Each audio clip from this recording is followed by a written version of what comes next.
ان الذین یحبون ان تشیع الفاحشہ، یہ بڑی خوفناک وعید ہے، بڑی خوفناک وعید ہے آگے جو آ رہی ہے، سنیے گا۔ ان الذین یحبون، بے شک وہ لوگ، یحبون جو پسند کرتے ہیں، مشغلہ بنا لیتے ہیں کس چیز کو؟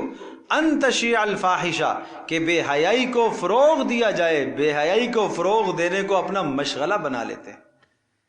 ہر بری خبر کو نشر کرنا، ہر بے حیائی کی تصویر کو آگے نشر کر دینا، یہ آج کل کے زمانے میں تو یہ آیت آج کی عکاسی کر رہی ہے، آج کی، یوں لگ رہا ہے یہ آج کے ماحول کے مطابق۔ قرآن مقدس تو وہ کلام ہے جو قیامت تک انسانوں کی رہنمائی کرتا ہے نا۔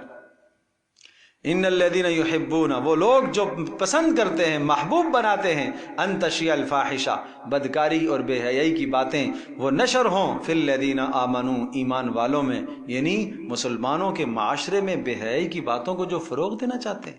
لہم عذاب علیم، ان کے لیے دردناک عذاب ہے دنیا اور آخرت میں۔ واللہ یعلم، اللہ خوب جانتا ہے، وانتم لا تعلمون، اور تم نہیں جانتے ہو، اللہ خوب جانتا ہے۔